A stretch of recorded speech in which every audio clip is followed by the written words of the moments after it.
they don't know all the things that you know, and you also don't know all the things that they know. And both parties need to be very aware of the fact that you're not talking to someone in the same industry, mostly, very often the case.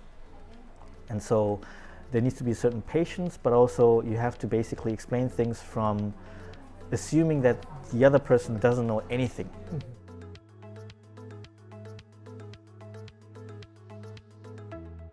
I think that was really good. I think really informative, really unique perspective, especially like I think for, as you mentioned, our audience, like of startup owners now, and then what their potential exits could look like. Right. Is there anything else you want to cover now? Anything else, like final thoughts you'd want to add just on maybe those 3 phases? Advice even, just things like top level things to keep in mind. Right. If you are a startup and you raise money, and I don't think you don't see those companies too often anymore, but sometimes you see these startups who spend very lavishly, right? And in a way they can do it, right? It's fine, but in M&A, so this especially comes from my SoftBank experience years, is you have to be aware that depending on what kind of big corp it is that bought you, it's likely that the business departments of that corporation are running on much tighter budgets than you. So what I'm basically trying to say is, if you spend lavishly, or whether it's salary or office equipment or that kind of stuff, but some of the employees of the buyer company, they get to see it, they might get very jealous, and you have to be very aware of these emotional feelings, basically emotional things that are going on the employee side, the people that you usually end up working with like most closely, right? In order to create synergies, for example. You need to be very careful and aware that they usually know the price that you require, and it's basically the money comes from their daily blood and sweat, right? They are working their asses off on a daily basis with a business that might not be as exciting maybe that you are in. It's more like a mature industry probably. And so be aware that there are people who worked very hard and maybe not having as much fun in terms of like the office environment or whatever, they have to wear suits all the day and that kind of stuff. If you make them feel like the people on top of the top management of my company spent a lot of money to buy these people and they're having a better life than me, creates sort of a toxic feeling that might sort of spill over, translate into the working relationship of the people that you need the most in a way. So you need to be really aware, be basically modest, especially in front of them, and be aware and just be grateful that that amount of money was spent on you, which hard-earned money, basically, really. So it's a bit different than VC money. Basically, the VC money is it's money that was gathered together by people who are willing to take risks, and they're aware of the risks, and they say, let's make a bet, right? And of course, that doesn't mean that you should be, not thankful or appreciative of the money, but the, let's say, blood and sweat amount in that money is different than the CVC money. It's a bit heavier. So it requires a bit more responsible management. Let's put it that way. Yeah. That's super interesting. Yeah, and I've heard, I can't say anything specifically, but I heard a story recently about a company that that kind of faced that, and then when they started integrating, like a lot of that was just like, you're not flying to Hong Kong every weekend. Exactly, and it was just like, okay, like let's that's the ending, and then people were, that's kind of when the original team was like, I think we're done. I think we can just leave. Yeah, nice. And so there's two other like smaller kind of topics I just want to run by you and kind of get your thoughts on. Right. So when I was doing a little bit of research about this, one of the things that came up was that from a buyer's perspective, one of the things to keep in mind is that you're buying the company as it is, and you're not buying the company for a projected growth or what it can add to your business. Yeah. And so, I mean, I don't know if you want to talk a little bit about that, like coming from like the SoftBank perspective and like what that meant when you were there. I think a couple of things. One is, so from a buyer perspective, when you buy the company, the only thing that happens is basically that the ownership of the company is transferred to you, nothing more. Meaning, you still have to, basically, it's kind of like you buy, let's say, a vehicle, a car, right? But in order to go far with a car, you still need to buy gas. So don't forget to, save some money for the gas that you want to put into the company or the car, right? It's not enough to just buy the car and then say, go run or go drive. The car will ask, well, I need gas. That's super good, yeah. And of course, obviously, the more gas you have, the further they can potentially go, assuming that it's a well-working car. So that's one thing that they need to keep in mind from a buyer perspective. The other thing is, just because you put two assets together, synergy effects don't happen like magically, right? There's a lot of like detailed, like a lot of mundane tasks as well to really bring two organizations together, work together well. There's a lot of stuff that needs to happen on the field, basically on the ground level. And so it's really important to set up these meetings with all kinds of sort of departments working together. And that actually is very, very hard because in a big corp, which is a lot more mature as an organization, as a living creature in a way, they have a lot more departments, right? There's a lot more division of work.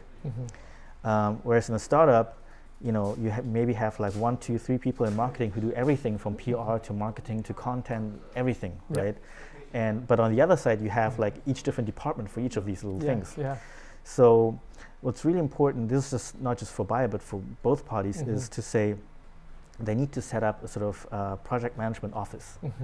It's really key because from the startup perspective, you don't know whom to talk to. Right? Like, okay, I want to talk to the marketing guy, and they're like, oh, are you talking about PR or this or this or this? Like, depending, and brand team. Exactly. And it might be very vertical. So you may have talked to the PR guy, and then you assume, I'm sure they have an internal meeting and they shared that information with the marketing. No, probably not. Exactly. So you have to be aware of that. There are a lot of people, a lot of faces, and you are not necessarily the top priority. They have some other work that they need to do on a daily basis. So it's really important for both parties to say, let's set up a PMO, a project management office, that basically does traffic control of information. Because what happens, for example, is there's, from a big corp side, one department asks, hey, can I have your sales pitch material? Like, I want to show this to my customers or whatever on the team. Okay.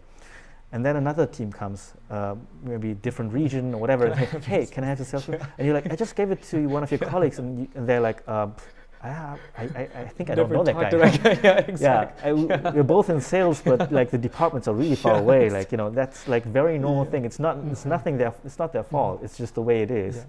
So it's very important to have someone who does traffic control and says, okay, we store the information that we want to share to each other here.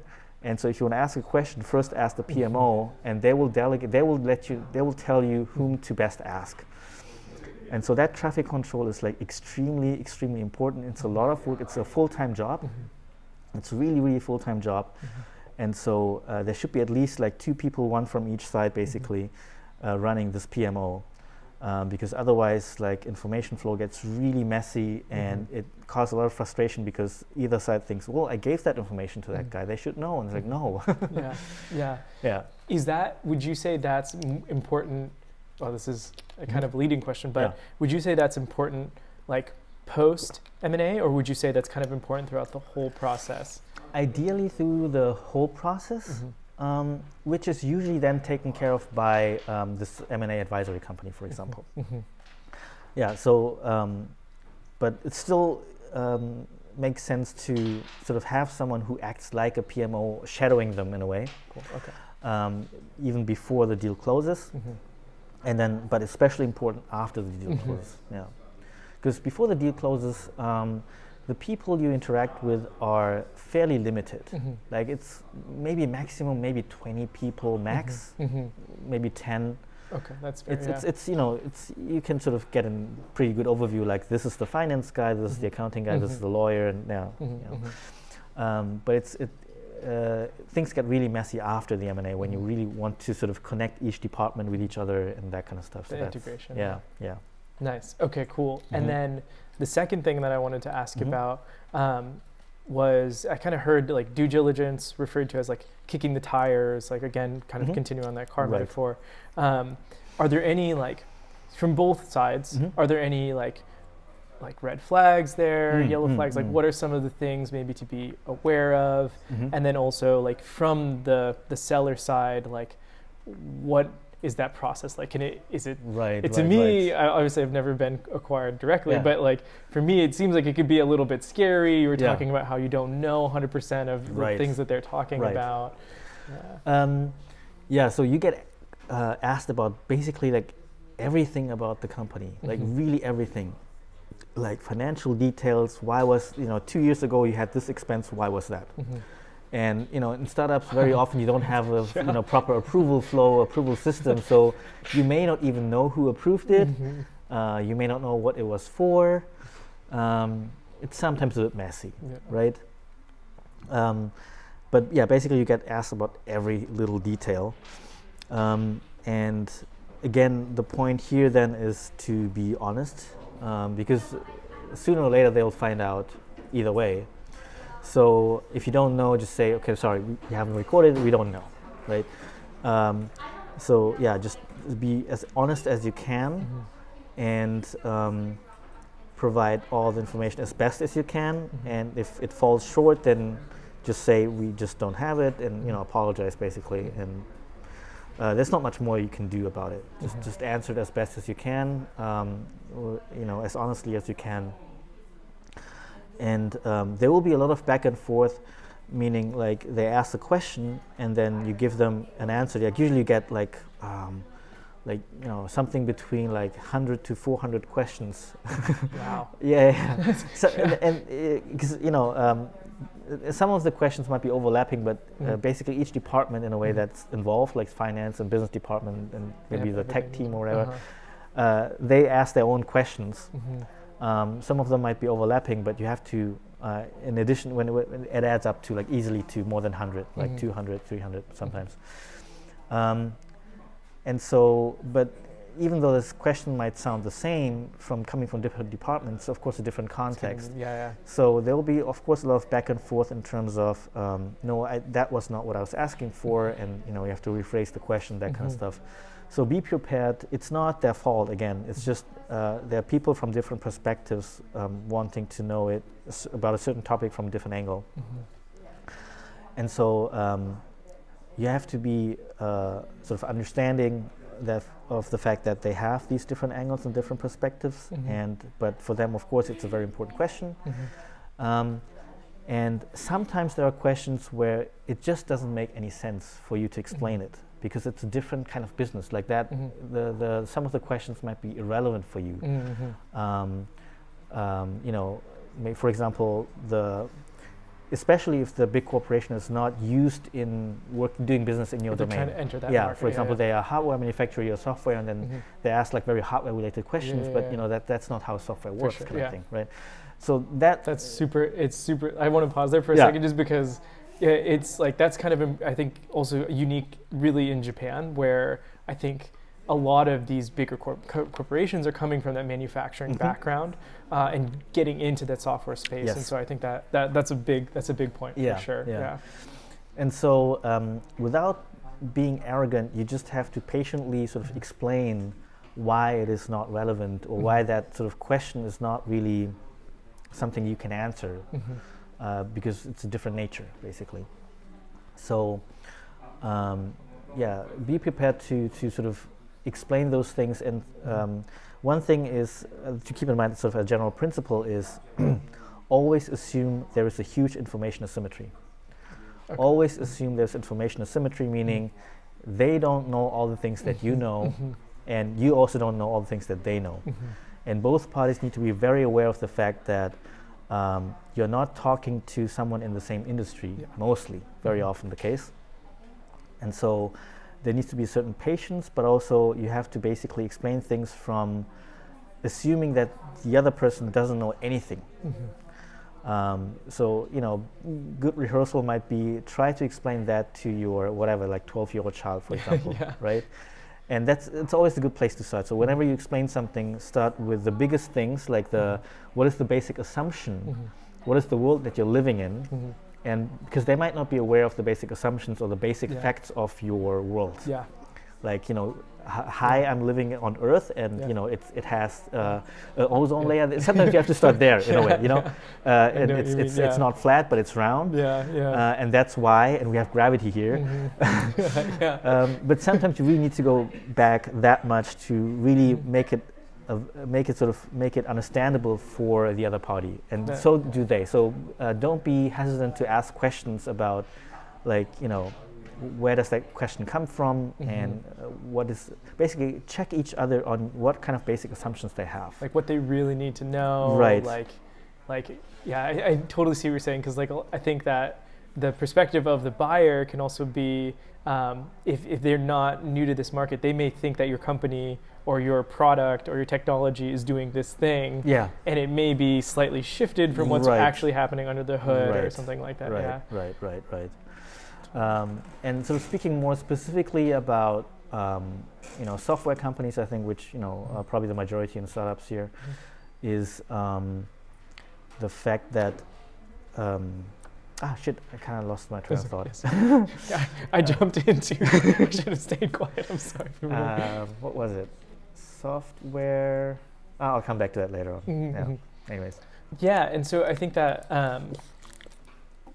Yeah, it's really unique. I think from a seller perspective in this market, I think the due diligence process always seems probably like maybe the biggest intimidating place, where it's like everything's going to be picked apart, and it's almost testing like how well you even know your product, your company. And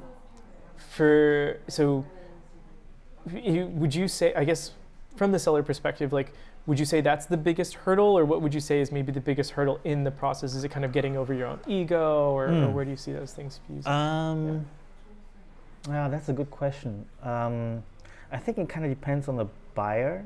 Okay. But to give you a bad answer or shitty answer is like everything. Okay, that's which fair. is, you know, it's always a bigger hurdle. Which is, you know, sometimes they're just really, I think it kind of depends on what the main appealing point was or is for the buyer when they saw your company first. Okay. Right? So is the main motivation coming from they like your team, they want the talent that you have in the team, like the people? Okay. Or is it that they say, it's usually it's kind of the same, but, you know, they really just like the product, or even sometimes they like sort of the way of working, the sort of operational know-how, that kind of stuff. Like, it's not necessarily technology, but sort of the insight they have in the industry, the understanding of the customer, the depth of understanding of the customer, that kind of sort of knowledge thing. Super interesting.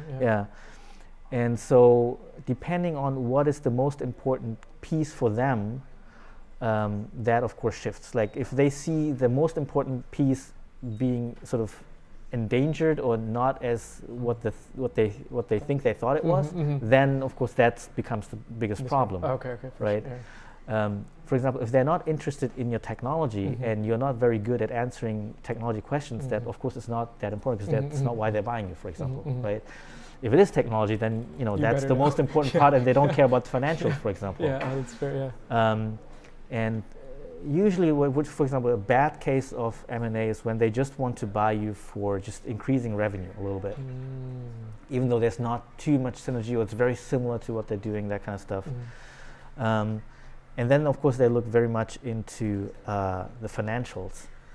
But the very fact that you are doing fundraising or looking for selling the company, in most of the cases, it's probably hard to tell a really great story there, right? That's fair. Right. It's more about 18 months of runway. That's exactly. fair. Yeah, that's it, right? So it really depends on what the key piece is, or what key pieces are, why they were drawn to you in the first place, and that will be the most important part, and that's where you probably are hopefully good at answering in a convincing way. Great. Did you remember what you wanted to say from the? No. Okay, that's okay. Yeah, I mean, those are all the questions I have. I think that we covered it really in depth.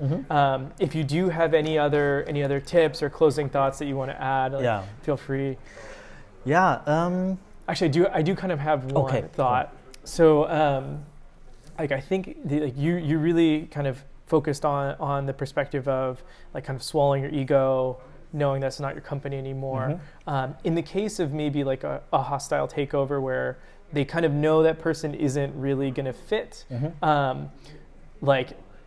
is it pretty drastically different? Does it feel if we could talk a little bit around that and just I also don't know, because I mean, ideally that's not the situations that you personally would be dealing with. Right. But if you have any advice there or any thoughts around that, can you sort of rephrase the question? If it's a hostile takeover and then the buyer doesn't want the management team to stay on, kind of thing? Exactly. Right. Okay.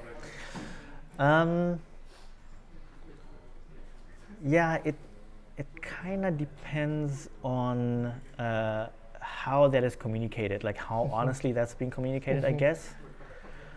That's super interesting to see even hear you say that specific. So I think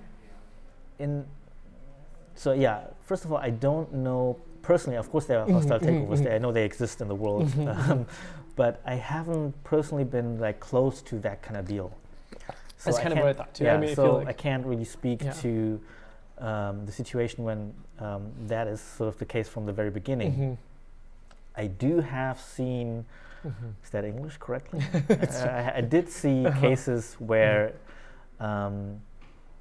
it wasn't meant to be a hostile takeover, but after the acquisition it turned out to be that the buyers said, okay, you know what, I don't think you are the right guy to run the company, and you should be replaced, kind of thing.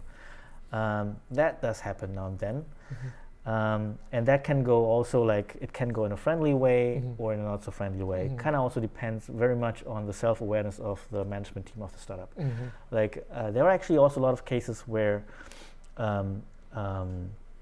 the top management team or the management team of the startup says, or some of them, depending on the area of expertise or the responsibility, they say, I'm not the guy to take the company to the next stage.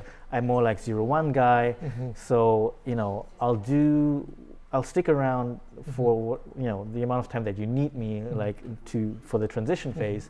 But after that, I think you should better hand it off to someone else who's better at being more sort of doing diligent management or KPI management or that kind of stuff, or just more experienced in growing a business at this scale, including how do I build the kind of business partnerships with other big corporations, that kind of stuff, right? Now, I think also just let me hold your thought, but just to say I think that is also important to note that it's okay to know that you have that space. That's where you're good. You can move on to another thing. In Japan, I think there's that want to stay loyal, stay with the company, and continue through. And so I think it's just important. I think exactly. It's always about every person has more or less unique value, or and there's a right place and a right time for that. And there are a few people who can do all phases.